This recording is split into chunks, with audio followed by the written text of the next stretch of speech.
Good morning, students. Welcome back to our English grammar online class. And as you all know, students, last week we started with our chapter pronouns.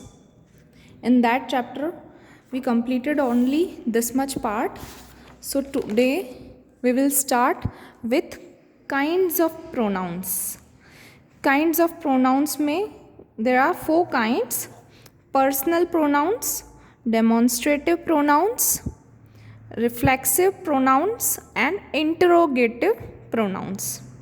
Okay 4 type के प्रोनाउंस होते हैं, जिसमें से first वाला हम देखेंगे personal pronoun.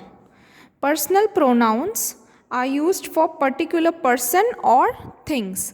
Personal pronoun जो है वो पर्टिकुलर किसी चीज़ के बारे में या किसी इंसान के बारे में जब हम बात करते हैं तो यूज़ होता है. फर्स्ट पर्सन के लिए द पर्सन हु इज़ और आर स्पीकिंग. सेकेंड पर्सन के लिए द पर्सन हु इज़ और आर स्पोकन टू, जिनसे बात कर रहे थे. Third person the person who is और आर स्पोकन अबाउट, जिनके बारे में बात कर रहे थे. ओके, नाउ पर्सनल प्रोनाउंस में 3 पार्ट्स होते हैं. First is subjective pronoun, second is objective pronoun and third is possessive pronoun. इसको हम इस टेबल के हिसाब से समझेंगे. देखिए यहाँ पे दिया हुआ है persons, first person, second person, third person. यहाँ पे subjective pronoun, objective pronoun and possessive pronoun. Subjective pronoun में दो टाइप के होते हैं. First is singular, other is plural. Plural मतलब एक से ज़्यादा और सिंगुलर मतलब एक. फर्स्ट पर्सन के लिए क्या यूज़ होता है? आई. हम अपने लिए क्या बोलते हैं? आई एम दित्या. ओके, और जब प्लूरल हो तो वी. जैसे मैं और मेरे साथ कोई और है तो हम दोनों अगर अपने बारे में बता रहे हैं तो हम क्या यूज़ करेंगे? We are studying. Second person मतलब आप.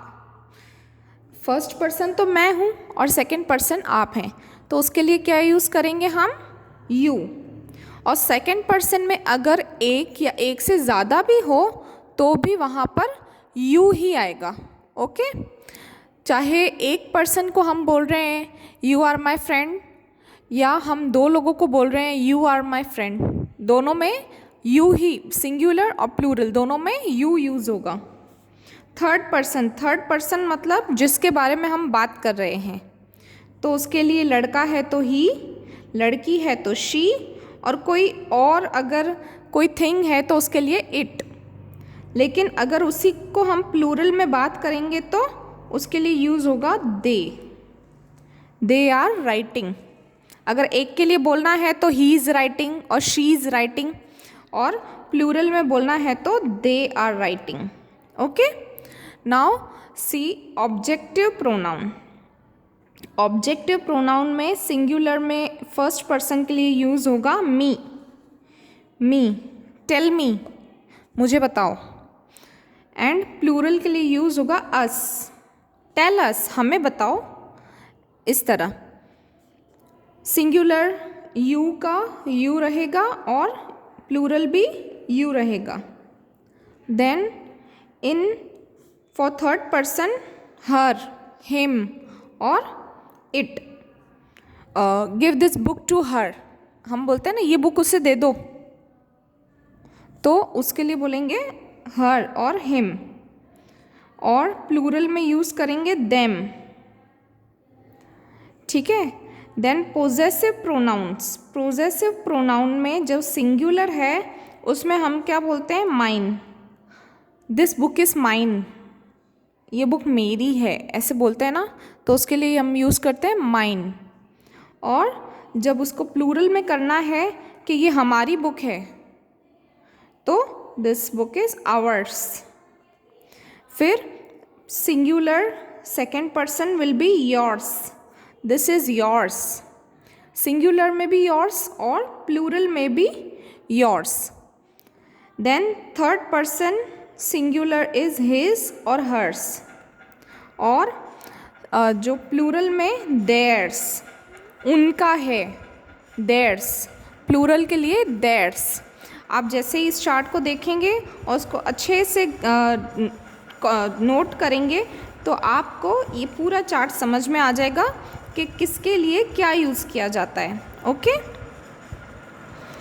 After that we will you have to do this exercise in your book. I will send you the pictures.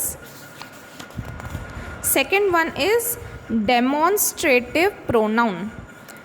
Demonstrative pronouns are used to point out objects near or far in singular or plural form. कोई भी object जो है वो हमारे पास पड़ा है या हमसे दूर पड़ा है, उसके बारे में अगर हम बात करते हैं तो उसके लिए डेमॉन्स्ट्रेटिव प्रोनाउन यूज़ होता है। देखिए, जैसे मैं कहूँगी कि दिस इज़ माई बुक, ये मेरे पास पड़ी है ना, तो दिस, और दैट इज़ अ टेबल, वो मुझसे दूर है, तो मैं क्या बोलूँगी, दैट। तो ये जो वर्ड्स हैं this, that, these and those, this कब यूज़ होता है, जो चीज़ हमारे आगे पड़ी है और सिंगुलर है, ठीक है। उसके बाद दैट, जो हमसे दूर है और सिंगुलर है। दीज मतलब जो चीज़ हमारे पास है लेकिन प्लूरल है, एक से ज़्यादा है। एंड दोज मतलब जो चीज़ हमसे दूर है और प्लूरल है। तो these are the 4 words which are used as demonstrative pronouns, ठीक है। See this example, underline the demonstrative pronouns. This is my bag, this ये मेरा बैग है। दैट इज़ हर टॉय, वो उसका टॉय है, वो उसका टॉय है, मीन्स सेकेंड पर्सन के लिए बोल रहे हैं। तो जो चीज़ दूर पड़ी है उसके लिए बोल रहे हैं कि वो जो है वो उसका टॉय है। ये आपको फ़ोटोज़ में क्लिक करके भेजूँगी, इसको आपको अपनी बुक में अंडरलाइन करना है। After that, reflexive pronoun. When the subject of the sentence does something to itself, we use a reflexive pronoun. जो सब्जेक्ट है कोई भी इंसान या कुछ भी, तो वो जब कोई भी चीज़ अपने आप से करता है तो उसमें हम रिफ्लेक्सिव प्रोनाउन का यूज़ करते हैं। देखिए आप example, the boy is washing the clothes himself, लड़का अपने आप कपड़े धो रहा है, अपने आप मतलब हिमसेल्फ। तो ये है आपका एग्जाम्पल रिफ्लेक्सिव प्रोनाउन का। आई लव माई सेल्फ, मैं खुद से प्यार करता हूँ। She does all task her self, वो अपने आप से सारे टास्क करती है, सारे काम करती है। Father is driving the car himself, पापा अपने आप कार चला रहे हैं। These are the examples. आप देखिए जो रिफ्लेक्सिव प्रोनाउंस में जो वर्ड्स यूज़ होते हैं वो हैं himself, her self, my self.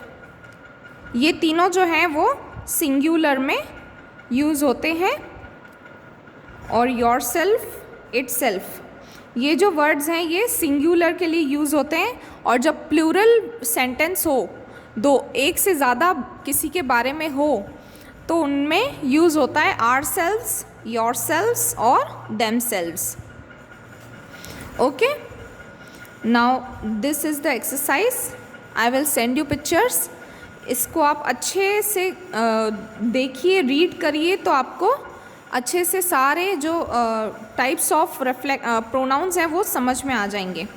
Last one is interrogative pronoun. Words which are used for asking questions are called interrogative. आपने पहले भी पढ़ा है इंट्रोगेटिव सेंटेंस, मतलब जिस सेंटेंस से हम कोई क्वेश्चन पूछते हैं तो वो सेंटेंस हो जाता है इंट्रोगेटिव सेंटेंस। तो इसी तरह इसमें भी जो सेंटेंस जो है वो अगर किसी से कोई क्वेश्चन पूछ रहा है, क्वेश्चन पूछने वाला सेंटेंस है, तो वो हो जाएगा इंट्रोगेटिव प्रोनाउंस। ओके, एग्जाम्पल कौन से हैं? Who, whose, whom, what and which। ये जो 5 वर्ड्स हैं ये इंट्रोगेटिव प्रोनाउंस हैं। देखिए आप, हु, हुज और whom, these three words are used to ask question about persons. किसी पर्सन्स के बारे में अगर कुछ पूछना हो तो उसके लिए हु, हुज और हुम यूज़ होता है। वॉट, वॉट किसके लिए यूज़ होता है? What is use to ask question about things. किसी चीज़ के बारे में अगर पूछना है तो वॉट यूज़ होता है। और which is use to ask question about particular things और पर्सन्स। विच जो है वो थिंग्स और पर्सन्स दोनों के लिए कुछ सवाल पूछना हो तो यूज़ होता है। देखिए ये सारा चैप्टर जो मैंने आपको एक्सप्लेन किया है, इसको आप अच्छे से एक बार पूरा ध्यान से देख लीजिएगा, और मैं जो आपको आंसर्स क्लिक करके भेजूंगी वो आप अपनी बुक में फिल करिए। अच्छे से इसको समझने की कोशिश कीजिए। अगर आपको कुछ समझ में नहीं आ रहा, आप मुझसे गूगल मीट में पूछ सकते हैं। Okay, I hope you understood this. Next week जब आपका इंग्लिश ग्रामर का पीरियड होगा सब्जेक्ट, उस दिन मैं आपसे इस चैप्टर का क्लास टेस्ट लूँगी। Okay, so if you have any doubts please ask me when we are live on Google Meet. उससे पहले इसको अच्छे से देख लीजिएगा, समझ लीजिएगा, और ये सारी एक्सरसाइज जो है उसको अपनी टेक्स्ट बुक में फिल करना है। Okay, no need to write anything in notebook. Okay, I hope you understood all this. Thank you.